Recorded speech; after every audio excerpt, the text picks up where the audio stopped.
24 seconds, that's all it took for Arsenal to rip up the script and expose Manchester City's raw nerves and send shockwaves through the English football. Forget about transition period. Forget preseason rust. In Enzo Maresca's first major crucible since stepping into the shadows of Pep Guardiola, Arsenal just didn't beat Manchester City. They gave Manchester City a tactical schooling. They exposed Manchester City. The gap between Manchester City and Arsenal on the day was like day and night. You couldn't believe this was the same Manchester City we've watched over the years. And this was Enzo Maresca's real test. And it ended up this way. He should be under pressure. If it continues like this, given this was their first, they didn't have any answers, or he didn't have any answers to Arsenal. Welcome to the Football Hot Mic. I'm your host for today. I'm Chika. Let's talk about how the Gunners turned the traditional cutting razor into a warning shot for the entire Premier League. If you're watching this podcast, there's none like this.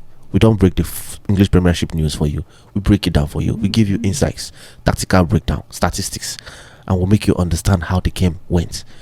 We tell you so many things about the game that other channels or other podcasts wouldn't. So tell people about the Football Hot Mic. Share it with them. Send it to them. Drop your comments, like, and then appreciate us. Help us so the algorithm picks us up and so that we can serve you better. Now let's go. The 2026 Community Shield was built as an early barometer for the new look Premier League hierarchy between Arsenal and Manchester City. I don't think we had any questions about Arsenal. We knew what they were going to bring to the table, especially with the new signing of Maresca. But Manchester City wanted to know where they are at the moment because Enzo Maresca stepped in to replace Pep Guardiola. So we wanted to see how they'll perform on the day. Is it this better City, or is it, you understand? Because sometimes even when you replace a legend, sometimes you can come in and do a very good job. You look at Arne Slot, the first season he replaced Jurgen Klopp. He did a marvelous job. Nobody even had anything to say. There was very little criticism until the end of the season.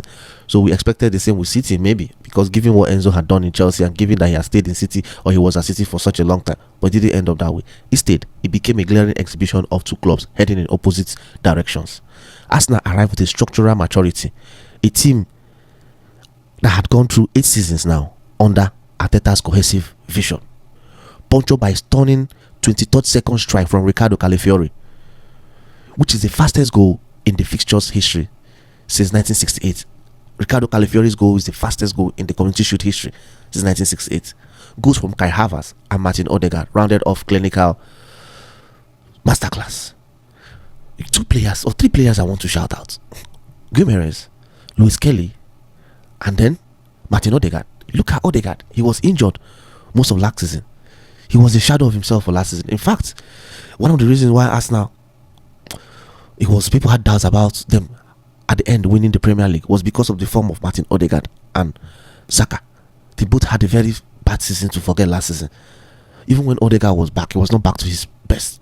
There was even so much calls for him to be dropped. Even look at the Champions League final, he didn't perform. But yesterday, he put up a masterclass. I think he was the man of the match. He was so good yesterday that people started realizing maybe Guimaraes brings out the best in him, or maybe he has fully recovered.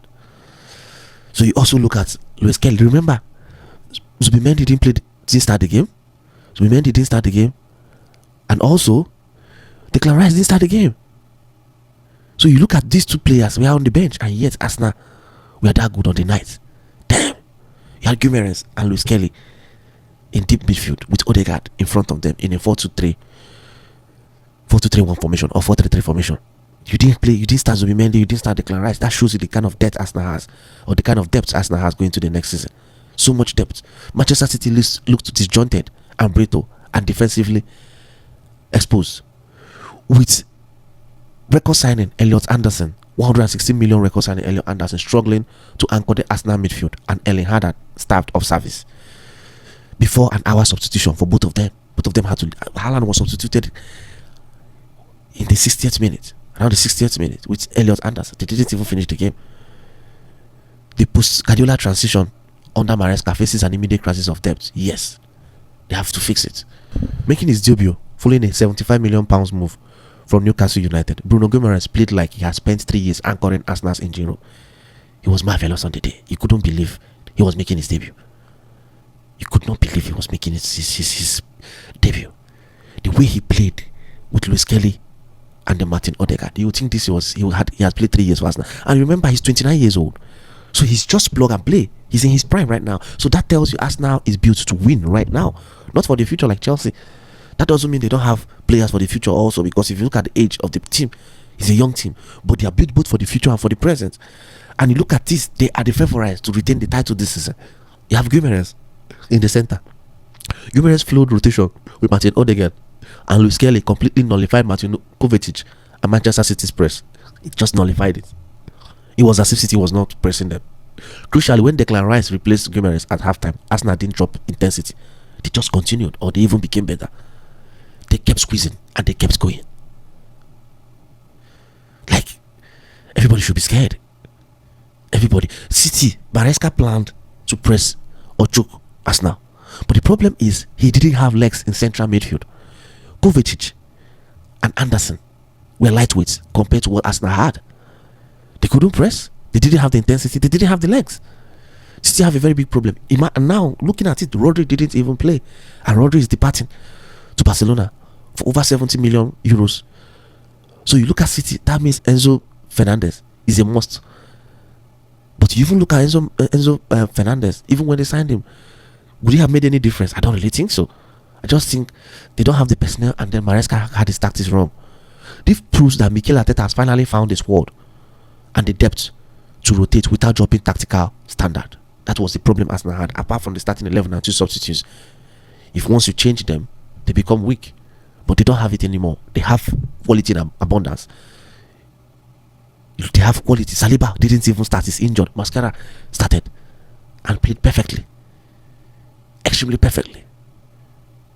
So, Arsenal favorites. Manchester City's midfield imbalance without the injured and departing Rodri was glaring, which played into Arsenal's hands. Elliot Anderson worked hard, but was overwhelmed. £120 million Chelsea target. Enzo Fernandez sat idle at Stamford Bridge after a mid-deadline transfer. Now, Elliot Anderson is good, but not at the standard. This is purely another standard. Now, what can City do? They are trying to buy Boadi.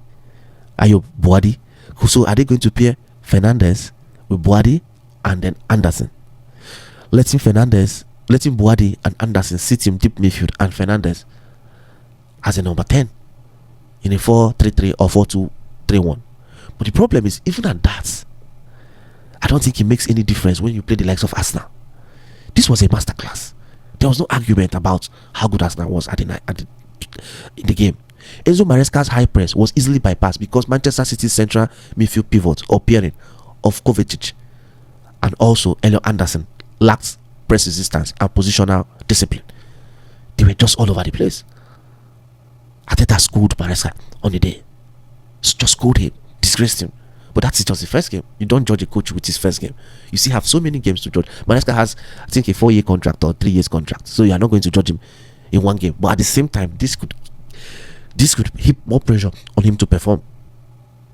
Yes, if Manchester City don't finalize midfield reinforcements, which involves balancing young prospects like Ayo Boadi with proven operators like Enzo Fernandez, then their Premier League defense is going to be ruthlessly targeted. It's going to be a problem. But at the same time, you don't need to beat Arsenal every week, or you don't need to beat Arsenal to win the league title. You can get your points from the young or struggling team. But going from what I've seen, this is going to be a learning season for Enzo Maresca. So City, I don't think City this season are going to challenge for the title. This is the season Maresca is going to learn the team. I'm not saying sack Maresca. He did good at Chelsea, and I think he's going to come good at Manchester City, but he needs time. But this season is going to be a learning season for him, for sure. Arsenal, to me, are favourites to retain the title. I'm not saying they're going to retain it, but if you look at where they stopped last season, how good they were last season towards the end, and then how good they've also started. The only problem they have is the free kick, because of the corner kicks, the dead balls. If you look at the laws of this season, the rules of the game has been changed, and it doesn't favour them. So are they still going to be scoring through dead ball situations, or through corner kicks, or through free kicks? That's what we don't know. This isn't last year's cautious Arsenal. The hybrid inversion of Luis Kelly into midfield, while Calafiori roams forward, gives Arsenal an entirely unpredictable left flank dynamism. Yes, if you look at the pass, that pass is world class. Like, it's world class. The first goal, Luis Kelly had the ball, and they thought he was going to go wide. He didn't go wide. He passed it into the 18-yard box for Calafiori, who made the run. And you can only do that if you're a natural left footer. You look at Arsenal. So what they are doing is that they have two left full backs. One is playing in the center. So Luis Kelly is playing like Kukurea did for Chelsea, but way better as regards as a midfielder. Because if you look last season, Kukurea inverted in midfield, central midfield. So now Kukurea is inverting just like Kukurea inverted, but way better. Then you have Calafiori now holding the width. So you don't know who to mark. Are you going to go to the far wide area to mark Calafiori, or are you going to come central to mark Kuskeri? So you have two identical players carrying you on the left flank. On the right flank is not the same because you have Noni Madueke making runs. He hasn't developed that rapport with Ben White yet. Maybe he'll do that later, and he's not as effective as Calafiori and then Luis Kelly. So you look at Luis Kelly playing, inverting in central midfield. So he can shoot and he can pass. And he can progress the ball extremely well. That is what makes him special, this ball progression. So you look at him, even if they don't start him, even if they start Zubimendi and also they start Declan Rice, they can always call him from the bench, and that is scary. Arsenal attacked City at random and have depth. Look at the statistics: 20 touches in the opposition box compared to Manchester City's 11. 0 point in the first half. I'm looking at the first half. 20 touches in Manchester City opposition box compared to 11 for Manchester City. 0.99 expected goals to Manchester City 0.69 expected goals in the first half. 0.99 to 0.69. That's almost double. 4 shots on target to Manchester City's 3 in the first half. Arsenal dominated and nullified City. So where does this leave us? Arsenal marching to their title defense against Coventry, looking terrifying and complete, while Manchester City are left scrambling for checkbooks before the window shuts. I'm 100% sure City are going to go for Enzo Fernandez. There's no way they won't sign him. But does he solve the problem?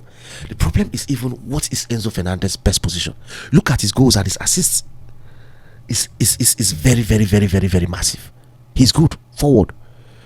In fact, he's still developing because he hasn't even reached his peak. But the problem is, apart from those goals and holding the ball, he holds to the ball, he retains possession and is press resistant. But sometimes he's so slow and he slows down the pace of the game. And also, he doesn't know how to give that final passes. He knows how to pass, but not the final yard, and he can assist. But even if you add him, another thing also with him is he doesn't have the intensity to run all. That is why he couldn't form a formidable midfield pairing with Caicedo. So if he comes to City, how do they use him? Only Enzo Maresca can solve that. Is this the definitive changing of guard in the Premier League, or just a costly wake-up call for Manchester City and Maresca? Drop your thoughts in the comments below. Join the debate with Football Radiance community and hit that subscribe button. Don't forget, tell people about the Football Hot Mic. Share, be an evangelist for me, and then drop your comments and hit the like button. This is Football Hot Mic. Stay analytical, stay critical, and we'll see you in the next one. Thank you. Bye.